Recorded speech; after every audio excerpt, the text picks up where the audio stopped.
सुचरिता दी, आजकल तुम शाम को कोথায় जाओ? घर में থাকো ना? কেন? नहीं, গেছিলাম उस दिन।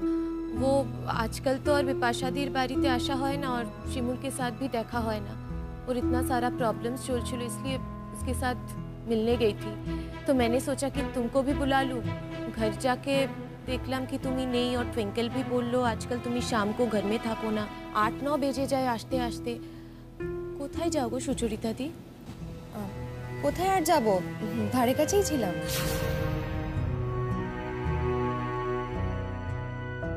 তুমি এত ইতস্তত কেন করছো সুচরিতা দি? ধারে কাছেই যখন ছিলে নিশ্চয়ই কোনো কাজকর্মে ছিলে। হ্যাঁ, কাজেই তো, কাজ ছাড়া আর কি। हाँ मतलब शाम के टाइम तुम ही बेरिए जाओ और उतने रात को वापस आसो इसलिए जिज्ञेस করছিলাম। জেরা করছিস? नहीं नहीं ऐसा कोई बात नहीं है सुचरिता दी, पर तुमको देख के लग रहा है कि तुम अनेक झिझक করছো बोलते इसलिए। কিছু হয়েছে সুচরিতা দি? নতুন কোনো কাজ খুঁজছো? না না, চেষ্টা তো করছি খোঁজার, এখনো কিছু পাইনি। ওই যে শাড়ির ব্যবসাটা করছিলাম তার জন্যই তো মাঝে মধ্যে বেরোতে হয়, কিন্তু তাতে টাকা পয়সা ঠিকঠাক পাই না রে। সেই জন্য ভাবছিলাম যে একটা নতুন দোকান নেব। দোকান? হ্যাঁ। দোকান কোথায় নিচ্ছ? মানে নেবে তুমি ঠিক করেছো? ওই স্টেশনের দিকে। স্টেশনের দিকে দোকান? সে তো অনেক দাম পড়বে গো। ভাড়া নিচ্ছ? না না, ভাবছি কিনেই নেব। কিনে নেবে? হ্যাঁ, ওই ধার দেনা করে একজন ধার দেবে বলেছে, ভাবছি পরে শোধ দিয়ে দেব। ओ फिर तो ठीक है और वो इलाका भी अच्छा আছে, अच्छा সেল হবে। হ্যাঁ, সেই ভেবেছিলাম তো গান বাজনা করে অনেক কিছু করতে পারবো, সেটা তো আর হলো না। তাই দেখো সুচরিতা দি, আমরা সবাই এক একটা জীবন যুদ্ধের মধ্যে দিয়ে যাচ্ছি। সেখানে আমরা কি বা করতে পারি বলো? আর গান বাজনা করে যে খুব বেশি কিছু করতে পারতাম তাও কিন্তু নয়। দেখো সময় তো লাগবেই, আর যা পরিস্থিতি সেখানে গান বাজনা করে যে বিশাল কিছু রোজগার করব সেরকমও কোনো লক্ষণ কিন্তু দেখতে পাচ্ছি না। আর আমাদের যা অবস্থা সেখানে অন্য কিছু করে তো রোজগারও করতে হবে।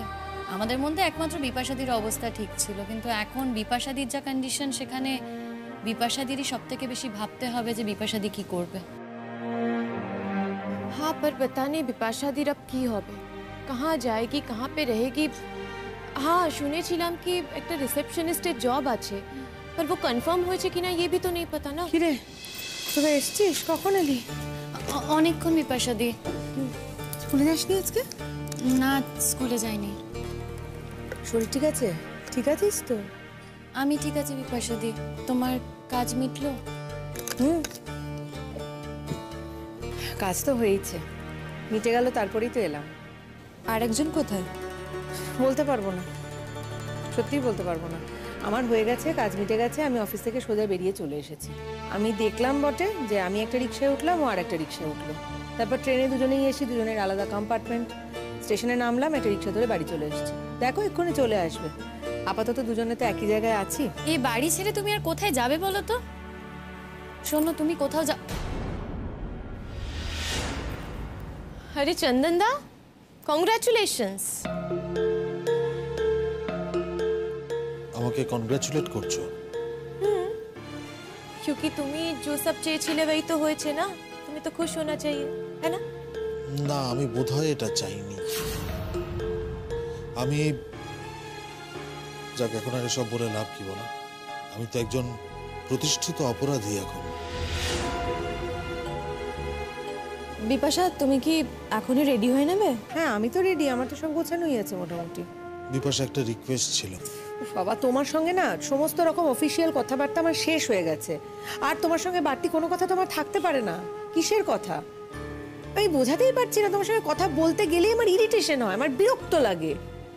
অন্য কোনো কারণ নেই, বিশ্বাস করো, আমি আর অন্য কোনো কারণের মধ্যে ঢুকতেও চাই না। কিন্তু সত্যি সত্যি তোমার সাথে কথা বলতে গেলেই বা তুমি কথা বলতে এলেই আমার একটা অস্বস্তি হয়, বিরক্তি লাগে, ইরিটেশন হয়, শরীর খারাপ করে। আর আমি পুরো বিষয়টা নিতেই পারছি না, নিতে আমি চাইও না। তাই প্লিজ আমার সঙ্গে আর কোনো কথা বলার চেষ্টা করো না। এটাই বলতে চাইছিলাম যে আইনত তো তুমি এই বাড়িতে থেকে যেতে পারো। আইনত আমি কি পারি কি পারি না সেটা আমার কাছে ক্লিয়ার। আমি জানতাম না, অবশ্যই এতদিন তো বুঝিনি যে আমাকে এই আইন সম্পর্কে কি কি আমি পারি কি কি পারি না এই সম্পর্কে আমার নলেজ থাকতে হবে, আমাকে জানতে হবে, বুঝতে হবে। বুঝিনি, এখন বুঝতে হচ্ছে। মেয়েদের জীবনে যে কখন কি পরিস্থিতি আসে, কখন কি সময় আসে, কখন যে কি জেনে নিতে হয়, বুঝে নিতে হয়, সেটা একমাত্র মেয়েরাই জানে। আমারও সেই সময়টা এসছে জীবনে, তাই আমাকে আইনের অধিকার কি কি হয় কি কি না হয় সবটাই জেনে নিতে হয়েছে, বুঝতে হয়েছে। আর এই তো আইন নিয়েই তো চলছি এতগুলো দিন, পেরিয়েও তো এলাম, হয়ে গেল, আজকে ফাইনাল রেজাল্টও পেয়ে গেছি। শোনো, একটা কথা বলি তোমাকে, কিছু কিছু মানুষ থাকে যারা আইনের অধিকার না থাকলেও সে অধিকারটা ফলাতে চায়, আর কিছু কিছু মানুষ থাকে যে অধিকার আছে জেনেও সেটা অ্যাপ্লাই করতে চায় না। আমি সেই দ্বিতীয় শ্রেণীর মানুষ, কিন্তু সেই রাইটসগুলো ফলানোর আমার কোনো ইচ্ছেই নেই। আমি তোমার এই বাড়িতে থাকতে চাই না, আমি তোমার সঙ্গে সম্পর্কে থাকতে চাই না, আমি তোমার ছায়ায় থাকতে চাই না, আমি তোমার ছায়া মারাতেও চাই না। তুমি এই জায়গাটা থেকে আমাকে মুক্তি দিলে আমি বেঁচে যাই। বিপাশাদি বলছি, তোমার কি আর কিছু গোছগাছ করার আছে? যদি থাকে চলো, আমি হেল্প করে দিচ্ছি। ও হয়তো এই বাড়িতে থেকেও যেত, কিন্তু শুধুমাত্র তোমরা, তোমাদের জন্য এই বাড়ি ছেড়ে চলে যাচ্ছে। এই কথাটা বলতে তোমার লজ্জা করছে না? না, নিজেকে আর কত ছোট করবে তুমি চন্দনদা? উমা মিষ্টি নিয়ে আসোনি? যাও যাও, তোমার বউ, যাকে এখন বউ বলছো, তাকে গিয়ে মিষ্টি খাওয়াও, তোমার মাকে সুখবরটা দাও, মিষ্টি মুখ করাও। বিপাশা, দেখো তুমি যেখানেই থাকো না কেন, মানে সুখে থাকো দুঃখে থাকো না, মানে সুখে থাকার সময় তোমার আমাকে প্রয়োজন হবে না, আমাকে তুমি ডাকবেও না, ঠিক আছে, আমি বাট তোমার অসময়ে তুমি জেনে রেখো আমি সবসময় তোমার পাশে আছি, আমি কথা দিলাম তোমাকে। অসময়ে তুমি আমার হ্যাঁ, তা তো ঠিক কথাই বলেছে গো, ঠিকই তো বললো, আমার অসময়ে তো পাশে ছিল। বল, এই যে আমার এতটা অসময় গেল, ওই তো আমার পাশে ছিল। সত্যি আমার এত অসময়ে তুমি যে আমার সাথে এইভাবে পাশে ছিলে আমি ভাবতেই পারছি না। জানি হাস্যকর লাগছে তো, মজা করছো, আমাকে নিয়ে মজা ওঠাচ্ছ। আমি জানি কথাগুলো আমি যেগুলো বলছি হয়তো এই সময় দাঁড়িয়ে তোমার শুনতেও খারাপ লাগছে, কিন্তু বিপাশা আমি তোমাকে একটা কথা বলছি, আমি যেটা বলছি, আমি যেটা বললাম, আমি সেটা মন থেকে বললাম, এর মধ্যে কোনো ভুল নেই। আমি একদম আমার অনুভূতি থেকে কথাগুলো বললাম। তোমার আবার অনুভূতি? তোমার অনুভূতিগুলো বরং তোমার কাছেই রাখো চন্দন, হ্যাঁ, তোমার ওই বউয়ের জন্য। এখন এখানে দাঁড়িয়ে এগুলো বলার কোনো মানেই হয় না। শুধু বউ না, সারা পৃথিবীর সামনে এই কথাটা আমি দাঁড়িয়ে বলতে পারি। আর একটা কথা বলি তোমাদের, যেটা শুনতে হয়তো তোমাদের খুব খারাপ লাগবে, এখনো আমি বউ বলতে শুধু বিপাশাকেই বুঝি, আর কাউকে না। তাই তাহলে এই যাদেরকে বাড়িতে নিয়ে এসেছো তারা কি, তাদের কি পরিচয়, সেটাও তো তোমাকেই ডিসাইড করতে হবে। আশ্চর্য। তুমি না যাও প্লিজ, আমাকে একটু আমার মতো করে গুছিয়ে নিতে দাও, আর তো কিছুক্ষণের ব্যাপার। যাওয়ার আগে মায়ের সাথে একবার দেখা করেছে। মা, এতদিন তোমার মাকে না সত্যিই নিজের মা ভাবতাম, যেটুকু করেছি সেটুকু মন থেকে নিজের মা মনে করেই করেছি, কিন্তু এখন আর ভাবি না গো, আর ভাবি না। হ্যাঁ, তবে কি বয়োজ্যেষ্ঠ মানুষ, এ বাড়ি থেকে তো একেবারে চলেই যাচ্ছি, চলে যাওয়ার আগে এটুকু সৌজন্য না দেখালে আমার ভালো লাগবে না, তাই বলে যাবো। আর মিস করবো তোমার মেয়েটাকে, বাচ্চাটার সাথে কদিনে জড়িয়ে পড়েছিলাম তো খুব, ওর জন্য খারাপ লাগবে। দেখা করে যাবো এসে এসে, হ্যাঁ একদম, যখন তুমি থাকবে না তখন। তুমি থাকার সময় আসার কোনো প্রশ্নই উঠছে না। তুমি বরং বাড়িতে একটু বলে রেখো পারলে, যদি কখনো এপাশ দিয়ে যাই তাহলে দেখা করে যাবো একবার। বিপাশা, প্লিজ করো না, প্লিজ এটা করো না। তোমার এই চোখের জলটা না আমার জাস্ট প্রতারণা ছাড়া আর কিচ্ছু মনে হচ্ছে না, এটা প্রতারণা ছাড়া আর কিচ্ছু না, আর খুব নাটকের মনে হচ্ছে, আমার কিচ্ছু এসে যায় না, আমাকে টাচও করে না, প্লিজ করো না। বিপাশাদি প্লিজ উত্তেজিত হও না, দেখো সব উত্তেজনা তো প্রশমন ঘটে গেছে, তাই উত্তেজনা দেখিয়ে কোনো লাভ নেই। চলো বিপাশা, এখানে যতক্ষণ থাকবে ততক্ষণ ও এইসব বলে তোমাকে ইরিটেট করবে। হ্যাঁ চলো, আমরা হেল্প করে দিচ্ছি তোমাকে। হ্যাঁ, আমার তো সব গোছানোই আছে, আর কি আর নেবো এখান থেকে, দু চারটে যা কাপড় আছে সেই তো নেবো, আর কিছু না। আশা করি তুমি তোমার সব জিনিসপত্র নিয়ে যাচ্ছ। তোমার আশা অনুযায়ী পৃথিবীর সমস্ত কাজ হবে সেটাই বা ভাবো কি করে, বা তুমি যেটা যেটা আশা করছো সেই অনুযায়ী আমিও কাজ করব, এটাই বা ভাবো কি করে। তোমাদের বাড়ি থেকে পাওয়া কোনো জিনিসই আমি নেব না, সমস্তটাই রাখা থাকবে মধুরিমার জন্য। Thank you. একটু চলো, জিনিসপত্রগুলো গুছিয়ে নিতে হবে। আমি ধরছি। হায়।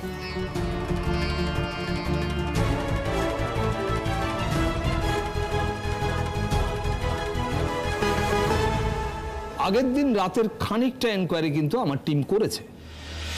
হ্যাঁ, আপনি শ্বশুরবাড়ি গিয়েছিলেন, কিন্তু যখন পৌঁছানোর কথা ছিল আর যখন পৌঁছেছেন দুটোর মধ্যে আকাশ পাতাল তফাৎ। স্যার 1 মিনিট, আমার না মনে হয় আমি আপনাকে আর একটা কথা বলতেই ভুলে গেছি। কি বলুন তো? সেদিনকে ওষুধের দোকান ছাড়াও আরো একটা দোকানে আমরা গেছিলাম কিছু কেনাকাটি করতে। আসলে বাবা মার বাড়ি অনেকদিন পরে যাচ্ছি তো, কিছু কেনাকাটি করে হাতে নিয়ে ঢুকতেই হতো, সেই জন্য হয়তো একটু সময় বেশি লেগেছিল, ওই জন্য আমি আর টাইমটা ম্যাচ করাতে পারিনি। তাই? আর কোথায় কেনাকাটা করতে গেছিলেন? ওই বাবা মার জন্য জামা কাপড় ইত্যাদি কেনাকাটা করতে গেছিলাম আর কি। জামা কাপড় ইত্যাদি কেনাকাটা করতে গেছিলেন, কিন্তু গেছিলেন কোথায়? না না, ঠিক আছে, বলতে হবে না, আমি পেপার দেব, লিখে দেবেন।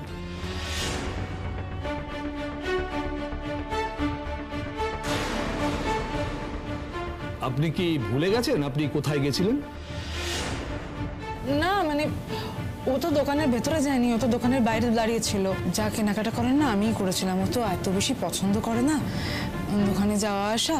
সে তো বটেই, আমিও তাই, জানেন তো, আমিও দোকানে মানে দোকানের ভেতরে আমি একদম ঢুকি না, আমার ঠিক পোষায় না। সেসব কথা বাদ দিন, কিন্তু কোথায় গেছিলেন সেটা তো মনে আছে। আরে আপনি তো আর চোখ বন্ধ করে রাস্তা দিয়ে হাঁটেননি।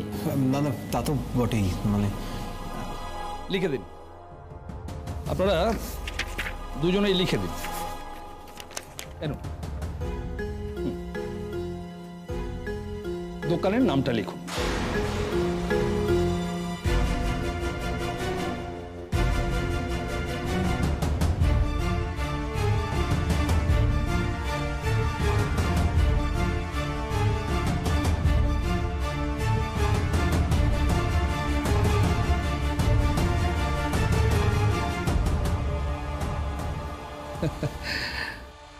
আমি কিন্তু দেখতে পাচ্ছি পরীক্ষার গার্ড ডিউটির কথা মনে পড়ে যাচ্ছে। আমাদের স্যাররাও এরকম করতো, জানেন তো, মানে আমরা ইশারায় বন্ধুদের কিছু হেল্প করার চেষ্টা করতাম, বন্ধুরাও করতো, তবে সে সময়টা কিন্তু পার হয়ে গেছে। এখন আর ওই সিস্টেমটা চলবে না। আপনারা একটু দুজন দুদিকে মুখ করে লিখুন। ঘুরুন ঘুরুন, আপনি একটু ওইদিকে ঘুরুন।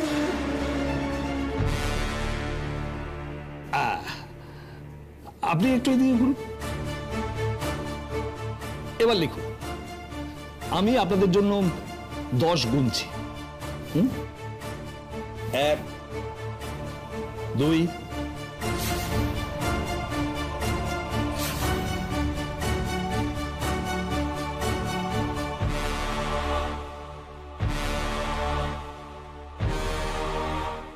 10। বাস দিন দিন দিন দিন।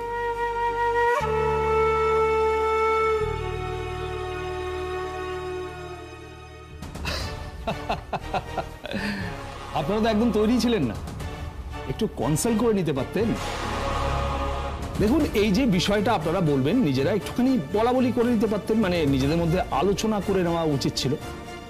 আপনাদের হোমওয়ার্ক ভীষণ কাঁচা, ভীষণ কাঁচা, তাই ধরা পড়ে গেলেন। মিলল না।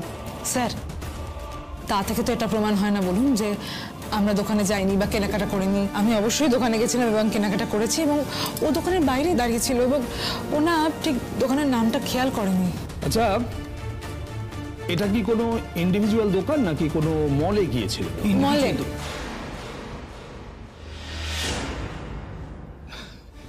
কি হলো বিষয়টা? না, আমি বলতে চেয়েছিলাম যে মলে ভালো শাড়ি পাওয়া যাবে, আমি সেটা ভেবেছিলাম আসলে। আর দোকান যে স্টেশন বাজারের ওখানে যে দোকান আছে না, সেখানে তো এতটা ভালো শাড়ি পাওয়া যায় না। আর ওর এই সমস্ত বিষয়ে একদম আইডিয়া নেই, বিয়ের আগে থেকে এই সমস্ত কাজ আমি করি, ভীষণ আনকোড়াও, তো সেই অভ্যেসটাই আমার থেকে গেছে। খুব ভালো কথা। আচ্ছা, আর মেডিকেল শপে কি কি কিনতে গেছিলেন ওদিন? মেডিকেল শপে তো আমরা গিয়েছিলাম, কিন্তু সেখানে তো কিছু পাওয়া গেল না। আপনি কি গিয়েছিলেন? আচ্ছা, আপনারা কি ফোন করে ওই দোকানে বলে দিয়েছিলেন যে যদি কেউ জিজ্ঞেস করে আপনারা গিয়েছিলেন কিনা যেন ওরা হ্যাঁ বলে? মানে আমরা এইটুকুই জানতে পেরেছি। প্রতীক্ষা দেবী, আপনি মনে করেন আপনি খুব বুদ্ধিমতী, কিন্তু আপনার প্রবলেমটা কি জানেন তো? আপনার এই বুদ্ধিটা আপনি কোনোদিন ভালো কাজে লাগান না। আসলে আপনি কিন্তু একদমই বুদ্ধিমতী নন, আপনি ভীষণ বোকা মানুষ, ভীষণ বোকা। না, সরল বলবো না, কারণ সরলতা শব্দটা আপনার সঙ্গে যায় না। যাই হোক, এখন প্রশ্ন হচ্ছে যে এই দুটো পয়েন্ট আপনারা কিছুতেই মেলাতে পারলেন না, অথচ আপনারা বলছেন যে আপনাদের সন্দেহ না করতে। শুনুন, পুরো এনকোয়ারি হয়নি এখনো, তবে হয়ে যাবে যে কোনো দিন। আর যেটুকু হয়েছে তার উপরে ভিত্তি করে তো আমরা চার্জশিট দিতে পারি না। যেটার উপরে ভিত্তি করে চার্জশিট দিতে পারি সেই কাজটা এবার আমাদের করতে হবে। একটা কথা বলুন পলাশবাবু, শিমুল দেবীকে পৃথিবী থেকে সরিয়ে দেওয়ার কি প্রয়োজন পড়েছিল? মানে কেন চেয়েছিলেন আপনি?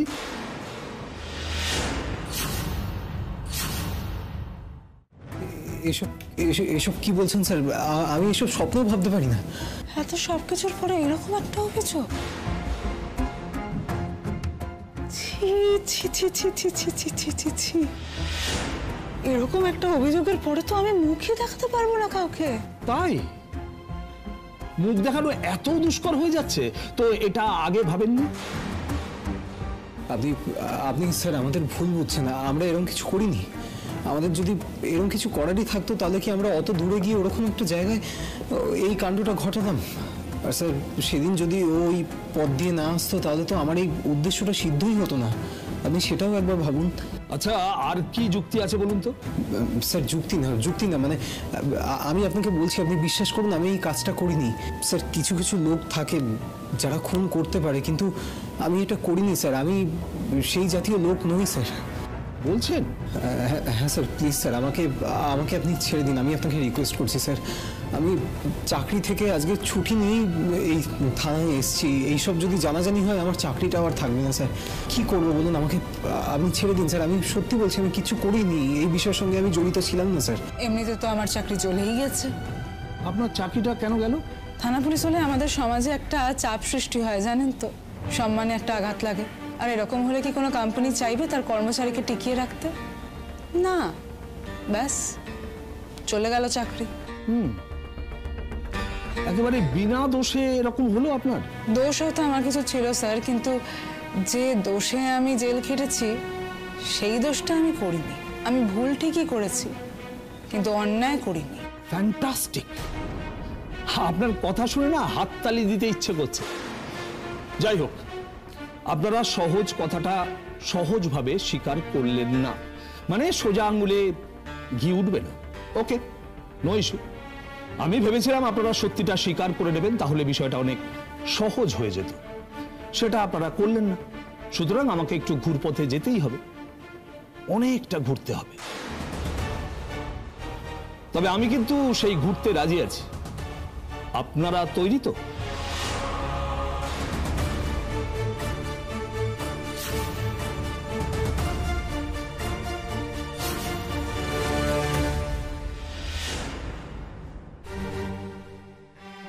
আর দেরি করা যাবে না, চলো।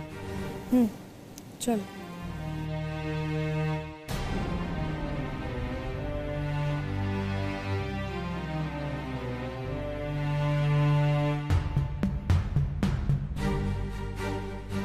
আমার বাড়িটা লক্ষ্মী ছাড়া হয়ে গেল। কেন যে এই বাজে কথাগুলো বলো বুঝি না। কেন মাসিমা, এখন তো নতুন লক্ষ্মী এসছে। এত বছর তো একজন লক্ষ্মীর সঙ্গে ঘর করলে, এবার না হয় ওর সঙ্গে ঘর করো। তোমরা হয়তো এই কথাগুলো বলে আনন্দ পাচ্ছ, কিন্তু আমার ভেতরে কি হচ্ছে সেটা আমি জানি। বিপাশাদীপ, দেখো আমার সত্যি খুব খারাপ লাগছে। তুমি তো সবটাই জানো। আমি চাইনি যে তুমি এ বাড়ি ছেড়ে চলে যাও। আমি চাইনি তোমাকে সংসার থেকে বের করে দিতে, কিন্তু আমার পরিস্থিতি এটাই এমন যে আমার বাচ্চাটা যদি না হয়ে যেত তাহলে হয়তো আমি। কি মুশকিল! আমি তোমাকে বোধহয় বোঝাতে পারছি না। আমি কিন্তু একটুও দুঃখ পাচ্ছি না। তুমি কেন এরকম ভাবছো? হ্যাঁ, প্রথম যখন ঘটনাটা জানতে পেরেছি তখন স্বাভাবিকভাবেই খারাপ লেগেছিল, দুঃখ পেয়েছিলাম, কিন্তু তার পর মুহূর্তে মনে হচ্ছে এর থেকে ভালো তো আর হতেই পারে না কিছু। একটা মিথ্যের সঙ্গে জড়িয়েছিলাম এতগুলো বছর।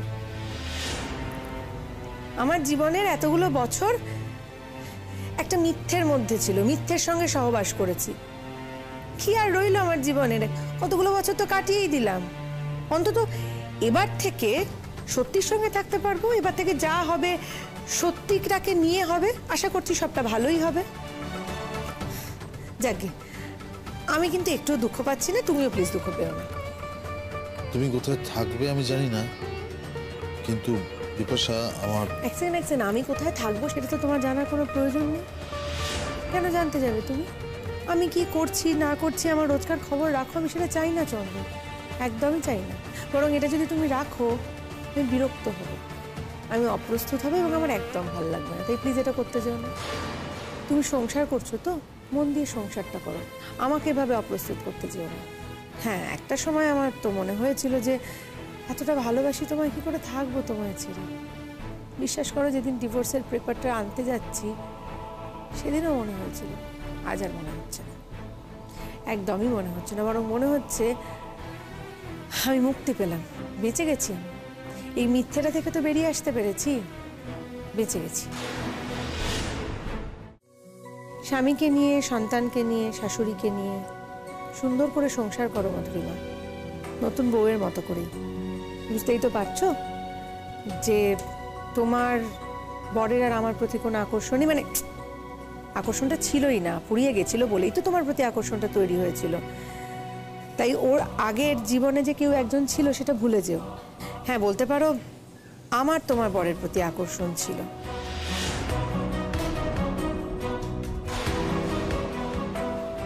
এখন আর নেই, একটুও নেই। এবং তার জন্য পুরো ক্রেডিটটাই কিন্তু আমার।